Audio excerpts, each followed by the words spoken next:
All right, grown-ups, it's just our time. I love the babies, but to help you, I gotta speak my mind.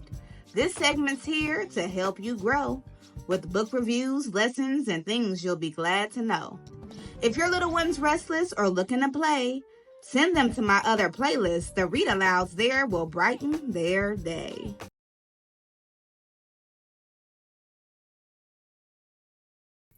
Hello, beautiful people. Welcome back to the Teacher Lady Show. Thank you for joining me for the Teacher Lady Speaks. I'm Miss Erica, the Teacher Lady, your fairy godparent when it comes to sharing joyful stories and growing young minds. Here on this segment of the Teacher Lady Speaks, we use my experience teaching tiny humans to help enhance your experience raising them. Now, this is done through honest reflection, insight, and resources from a well seasoned educator. Hey, that's me that understands just how hard love work can be. I get it, okay? Now, as you know, every week on the Teacher Lady Show, we have a different topic. And within that week, we have the read alouds, which were on Monday. On Wednesday, we have the behind the book reviews, where I let you know how to use those books as a resource for your children. And then on Friday, which is today, we rounded out with the Teacher Lady Speaks, a crash course in how to raise children who are proud of their cultural identity. Now, I know y'all are ready to get into all of these resources. You ready? Let's grow. Defining the topic of cultural identity to a child. Cultural identity is what makes you and your family unique. They are the markers, kind of like the DNA of what makes you who you are. Now, within your family's cultural identity, things might be included like food, the clothes you wear, the religion you believe in, or even how you decide to maintain and clean your house can be part of culture. See, some people walk through their house with their shoes on, no problem. And other people in their cultures, you have to take your shoes off before even coming through the door. So, cultural identity are the unique things about your family's experience that make you, well, you. And sometimes we can make the mistake of thinking that culture is embarrassing or something to be ashamed of because it's different. So, for example, this week we read The Proudest Blue as one of our read alouds. And in The Proudest Blue, Faiza's sister wore a blue hijab to school. And she was one of the only people in the schools who wore this blue hijab. And so it made her different. Everybody else had their hair showing and uncovered, and hers was wrapped as part of their cultural beliefs. See, sometimes your culture is unique to you. Sometimes you're the only person in that school with your culture. Sometimes you're the only one who understands it. But culture is what makes you you, and it is one of the most beautiful and precious things that you can have. Then I would go into practical examples of your cultural identity for your family. So for me, that would be our cultural identity is we are Black Americans, we're Black. And within our family and within our Black culture, we eat a certain way and we listen to certain music and we dance a certain way and we dress a certain way and we pray a certain way and we have certain historical artifacts in our home and we have belief systems in terms of how we operate our finances and who we decide to help with that money and where it's okay for us to work or even things that we do before we even leave the house. That is culture. So I don't want you to think, oh, well, I don't know what part of Africa I'm from, so I don't have culture. No, you absolutely have culture. Black Americans have cultures too. I don't want you to think, well, I'm adopted, so I don't know my culture. You absolutely have culture. Think about the things that identify you and make you and your family who you are.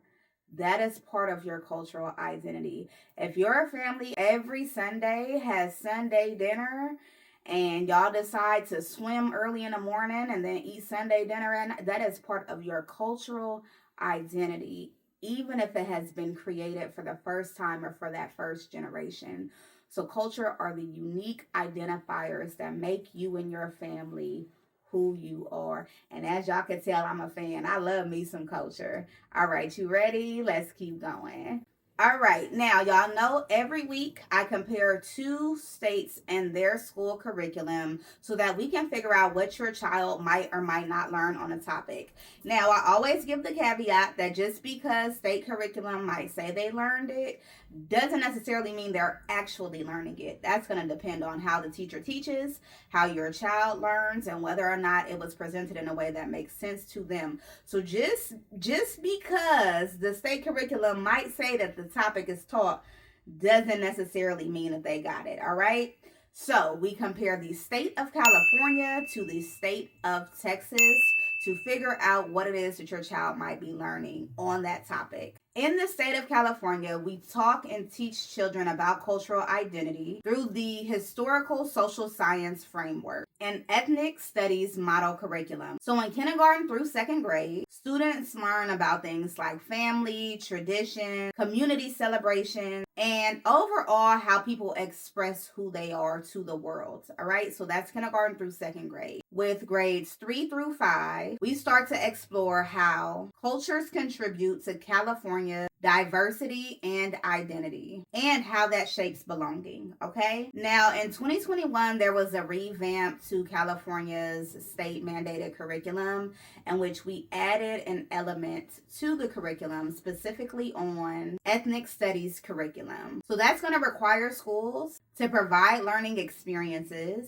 that help students understand systems of culture, language, and representation. And that's going to have an emphasis on pride, self-awareness, and empathy. Lastly, the transformative social and emotional learning competencies also connect to cultural pride through self-awareness and social awareness.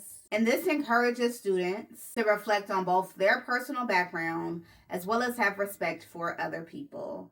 So California does have mandated curriculum that says, hey, children need to understand cultural identity. They need to understand that people are unique. They need to understand that we all belong. They need to understand diversity. They need to understand why they're special, okay? And this is embedded in the curriculum. Now, I can tell you in my experience teaching in the state of California, I've actually done education in both states. But I can tell you that in my experience teaching in this state, a lot of times children will have a harder time with their own cultural identity than necessarily accepting someone else's. So you might have a student who eats a special food and that food has a certain smell. And so now they have all of this shame and embarrassment around the food that they're eating, but they'll be completely fine if another student is bringing food to school that has a different smell. And so a lot of times with children who are not, bullying or kind of in that phase of their life, they will be more accepting and welcoming of other people's cultures and their identities than their own. All this week, we're talking about cultural identity in terms of being proud. We want our children to feel a sense of pride and joy with who they are, okay? So it's not enough that they're accepting and kind of other people. We want them to extend that same courtesy to themselves. Let's check in with Texas. Okay, so with Texas and their state curriculum, which is the Texas Essential Knowledge and Skills, there are some things that reflect on cultural identity in regards to the multicultural education guidelines, okay? Now, guidelines are different from mandatory curriculum. If it is mandated, like reading fluency, that means that the school district and the school and the teacher are supposed to teach that thing. If it's a guideline, a general framework, there might be more flexibility in that, all right?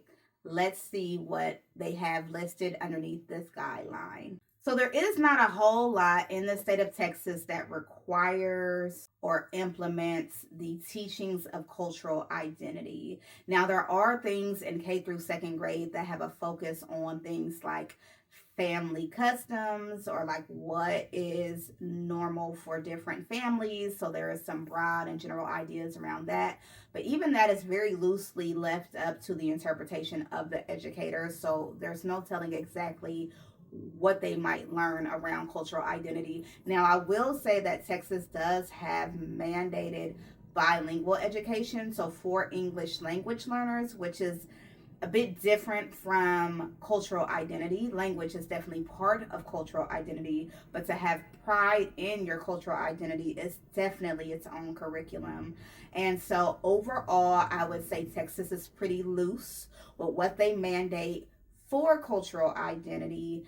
And if you want your child to have pride in their culture and in who they are, it is definitely something you want to teach and implement at home, whether you're in Texas or whether you're in California. Now, in Texas, in the fifth grade, children should start to learn about cultural heritage and those influences, individual identity, but not necessarily related to or connected to culture, and shared national values, which, if they're shared values, that's not specific to that child's cultural identity. Okay?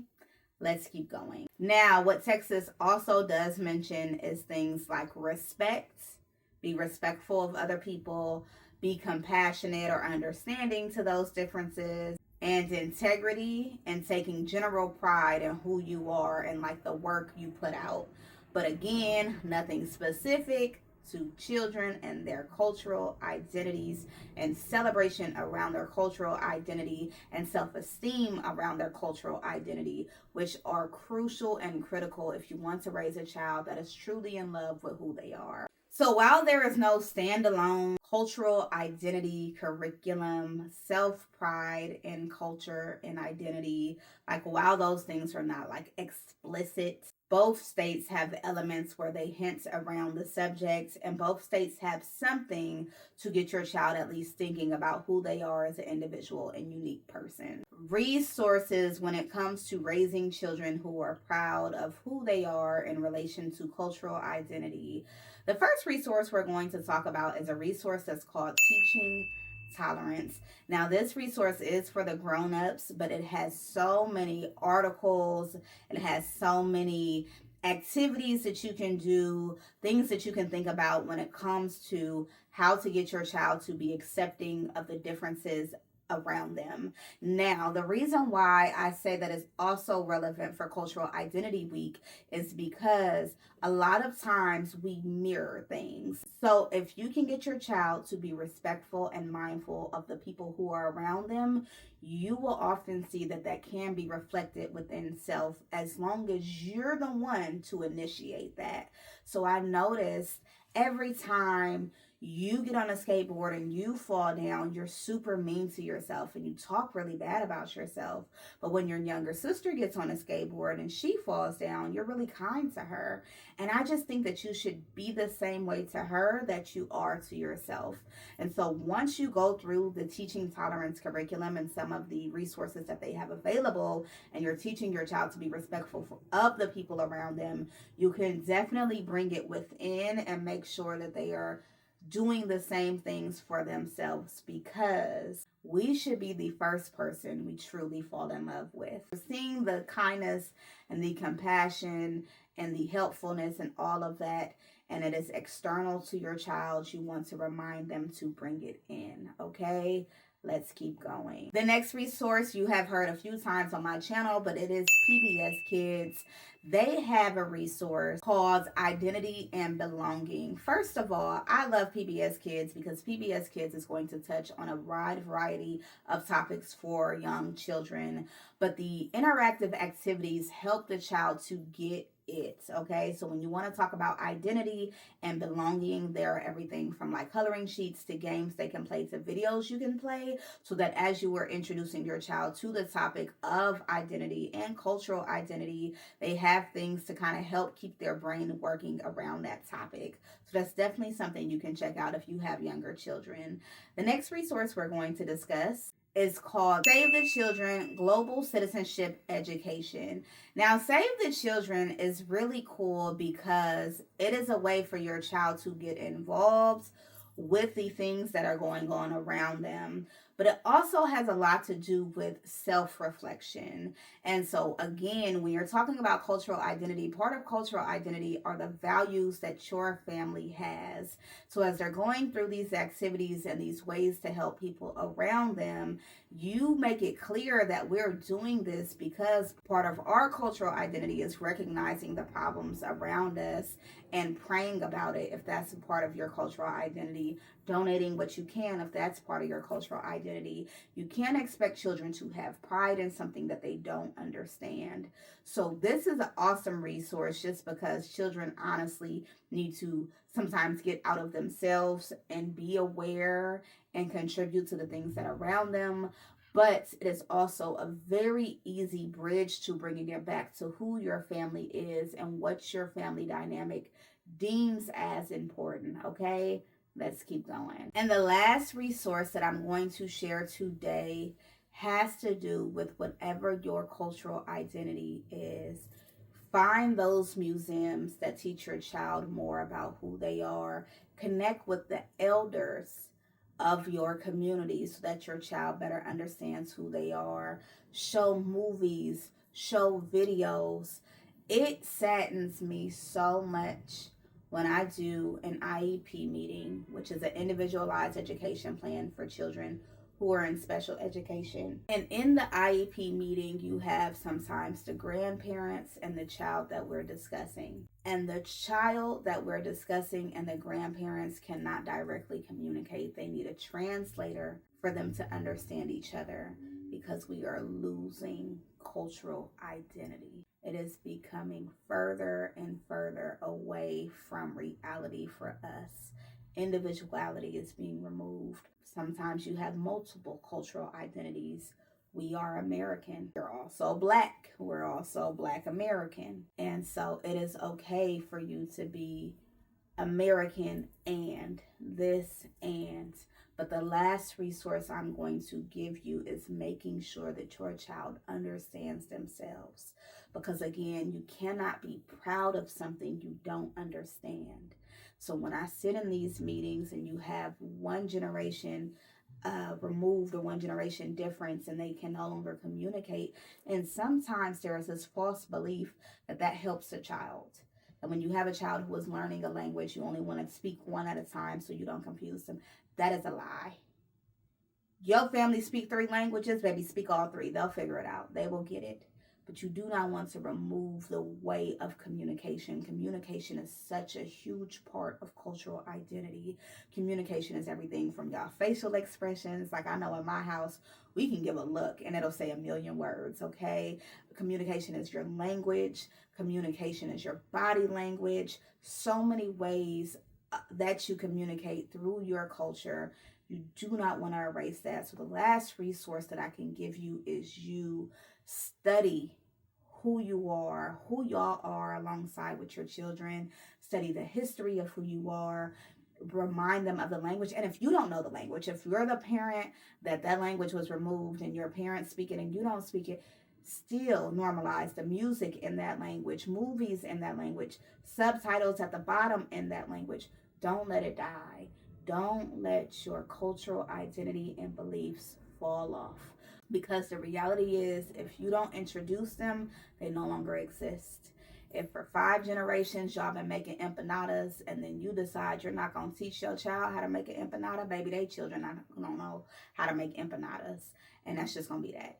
They might find a video on YouTube, but it's not going to be the same as when Abuela used to make them, and then her Abuela, and then her Tia, and everybody else in your family made empanadas the same way. And now we got this little kid on YouTube trying to figure out how to make an empanada because we didn't pass that information down. You have to pass down your cultural identity to your children so that they can pass it down to their children so that it doesn't get lost. There are groups of people who no longer exist. A lot of that is white supremacy.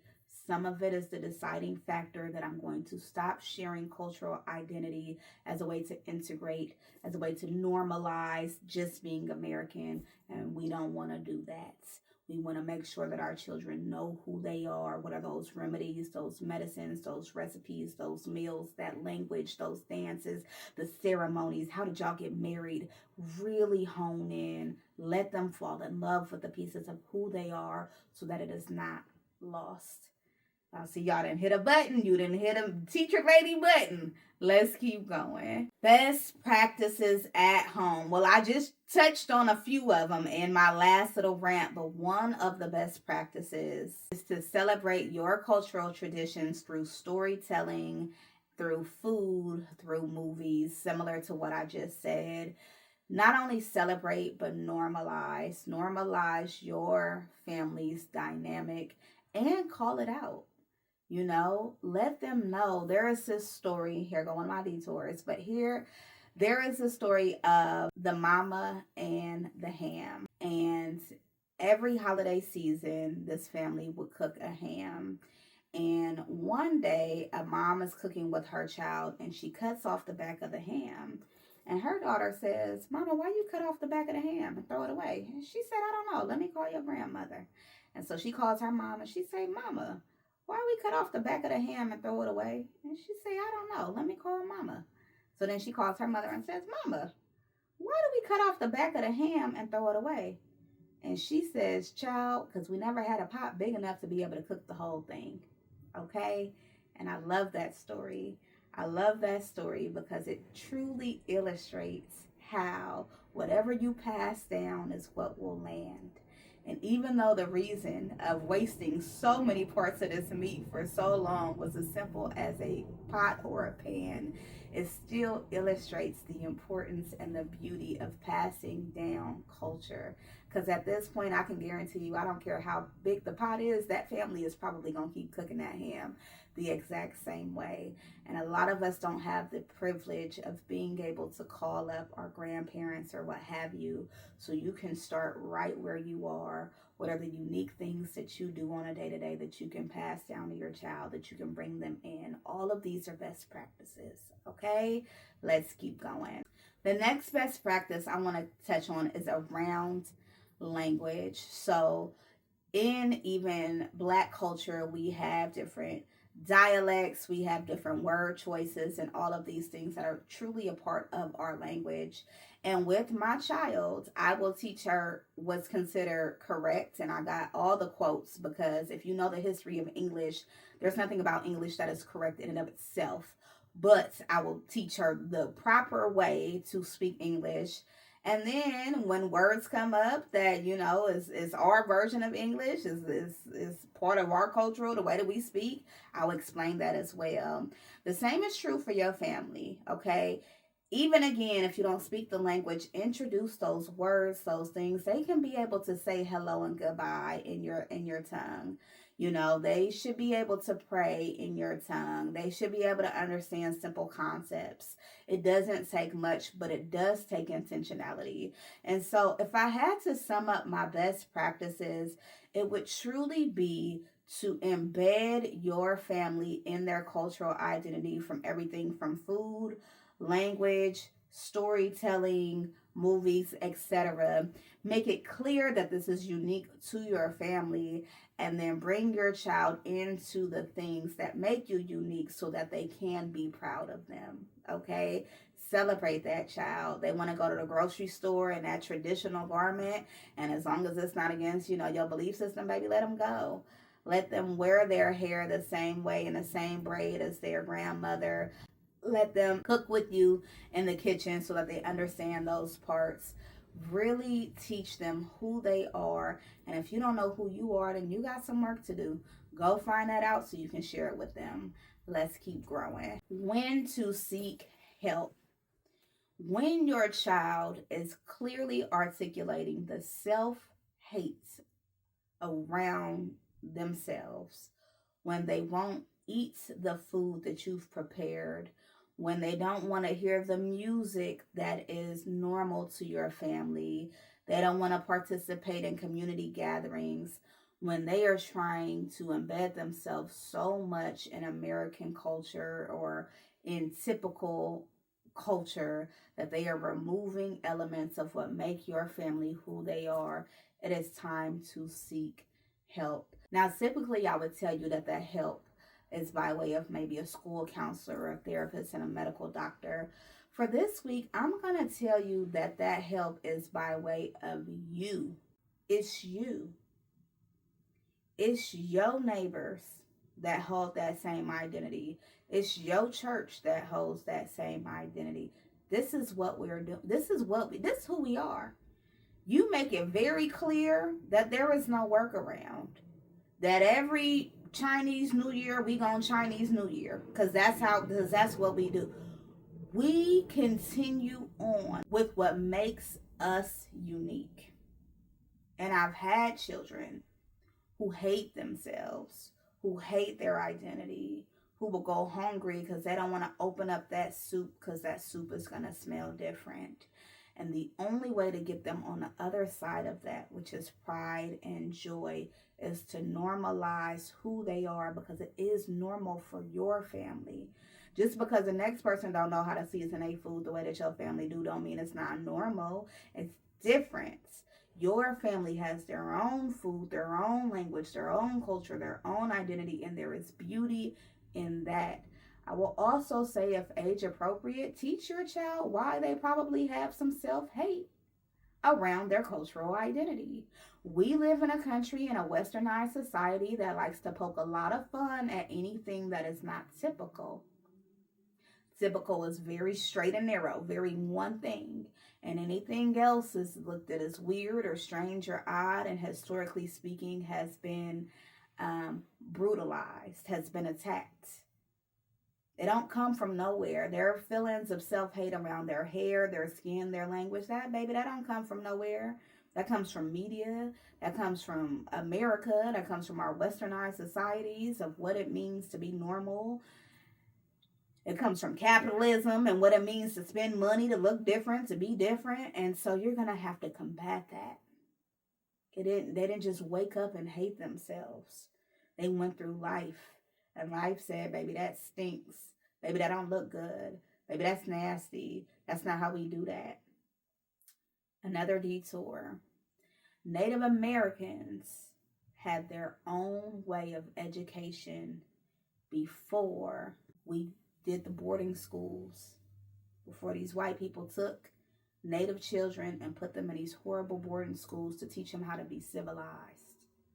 Africans had their own education before they were kidnapped and put into these horrible working conditions and told that that's how they're supposed to be, that their purpose is to work and build. That list continues. This country is a melting pot, but that pot was created by white supremacy. So if your child hates themselves, there has been years and years and years of intentionality, billions of dollars spent to get them there. You're going to have to fight that. Let's keep going. All right, so some common questions. One is, how do I teach cultural identity and pride without superiority? Again, that is a very westernized way of thinking. Your child should be proud of themselves. That's it. That's in the sentence. They should be happy with who they are. They can love themselves without thinking that everybody else is horrible, okay? Quite the opposite. Oftentimes, people who truly love themselves love to see other people loving themselves. So you don't even need to have the concern of your child having an inflated sense of self around cultural identity, because it really is just beautifying and normalizing who they are. What if my child does not know much about their culture, or what if you don't know much about your culture? So for this one, I touched on it some, but it's going to take work to teach your child what you can. So you can't teach something you don't know. If I don't know how to wash a dish, I can't then have Addie wash a dish. I have to do research on how to wash a dish properly before I can pass that information on. The same is true for you. If you want to do a genealogy test, if you want to do a DNA test to figure out what exactly you are because you don't know, you can start there. But you can also just share the things that you do know and truly create your own culture. My husband and my daughter and I, we're a family of three. We have created so many Burrell custom traditions, okay, that probably nobody else does. This year for Christmas, for example, we decided we have enough stuff. We're not doing stuff. Instead, we're going to gift an experience. So the gift has to be something that the person can do. You can't just go buy it. That is now part of something we've created in terms of our tradition. You can create it. Just because we don't know every part of who we are does not mean that we remove the parts that we do know. It doesn't mean that we don't go do research. I'm constantly learning about Black culture. I'm constantly visiting a museum. I'm constantly reading a book.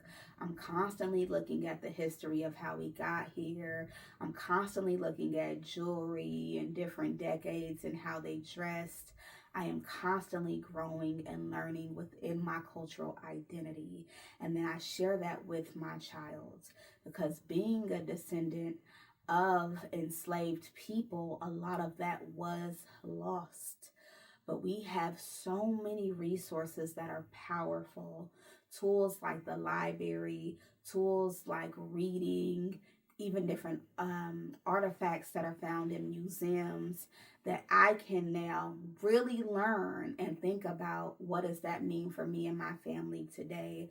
So whether it's creating a new tradition for your family or whether it's something that you're called back to from your history and from your ancestral history, all of it is important and all of it should be shared with your child. So if you don't know, baby, it's time for you to go find out, okay? And then the last question I got is relevant, and that is what does my child do if they're being made fun of because of their cultural identity? Because their food looks different or because they're dressed different, and now that is causing them to be bullied. The first thing you do is let your child understand that that is a reflection of that child, not you. Okay? Somebody who wants to pick at you, who wants to bring you down. It sounds so silly, but it's very true. It has nothing to do with you. Because how low do you have to be in your self esteem to bring your regular self over to my cultural table to tell me that I can't do what I'm doing? How basic do you have to be? There is something that is going on that has nothing to do with that child. So that's the first thing. The second thing is that that school has a legal right to keep your child safe. If they are being mentally tortured, they're not safe. If they're being made fun of, they're not safe. If they're being bullied, they're not safe. And that school is breaking their legal obligation to keep your child safe. So now we're going through the channels. We're sending emails. I like written documentation because as you have to escalate situations, you need a paperwork trail. Okay. So, day one, your child goes to school, they being made fun of. We're going to reach out and we're going to say, hey, teacher person, my child is having struggles around their lunch and they're being made fun of in this way. And then you're going to continue to document. And then when that teacher doesn't handle the situation, it's going to go up to administration. You can start with an assistant principal. And then from there, you can go to the principal. And then from there, you can go to the school district. And then from there, you could have a lawsuit. Your child does not deserve to be tortured because of who they are. Taxes are paid and schools are built so that children have a safe place to come to be educated.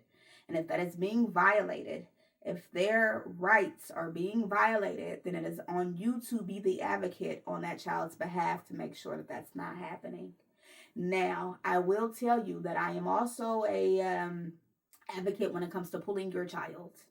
So if your child is going to a school every single day and they're being tortured and they're being made fun of and they're being bullied every single day and you're in this paper trail with the teachers and the administration and all of that and it's not getting the results that you need in the meantime, every single day that child is having a hard time even existing in that space, you might have to move schools. Now, sometimes you can just move classes. Sometimes you'll have 3 second grade classes, and you'll recognize that them 3 second grade classes, even though in the same school, are managed very differently. The expectations are very different, okay? And so sometimes you can just do a lateral transfer. But from there, if these things are not working, you might have to move your child. You might have to go up to the school to ask that teacher permission to do a class around your child and their cultural identity and understanding. Let me give you an example. My daughter has two brothers who have passed away. Okay, they are ancestors, they're angels, they're part of her life, just not in the flesh. So Addie goes to school and they're talking around the table about their siblings, and Addie says she has two brothers, and the other kids know that she's an only child, or at least that's how we would frame it this side. And so there was a lot of confusion and a lot of telling her that she didn't have any siblings, and that really upset her. To which I reached out to the teacher and I said, hey, would it be okay if I explain this to the class? This is what we believe happens after life, and this is why she still speaks of her brothers as if they're here, because to her, on some level, they are. And the teacher was very open, and now I get to go do a read aloud and a whole class activity with the class so that they better understand the cultural difference of grief. Which, side note, we have a whole week on grief if that's needed. Now, teaching that class about Addie's specific cultural identity will help. It will help because now the children know. And so be willing to bring in your education if possible. Be willing to volunteer if possible. But again, if your child is just being tortured, you will have to help them to find a different space. Wow. That was a mouthful. I hope that you have learned something that is going to help not only your child, but you. You should be proud of who you are. You should be proud of your cultural identity. You should be proud of the things that make you special and unique. And I really hope that you got some jewels and some gems this week that you can keep with you for the rest of your days. If you have not done so, be sure to check out the read alouds from this week. We had The Proudest Blue and Tricky Chopsticks, two books that definitely hone in on cultural identity and pride. And if you did not know, I am an author and illustrator, and all nine of my books have an emphasis on identity and culture. And so I encourage you to check that out. Those books encourage something called the Empathy Library, which is an initiative to get intentional books to children for free, okay? And that's done by way of your generosity. So check out our Pay It Forward program. Check out my books. Check out the read alouds. I have so many resources for you. Be sure to sign up for the newsletter below. And until next time, you remember to enjoy the moment or go be a joy in the moment. Bye.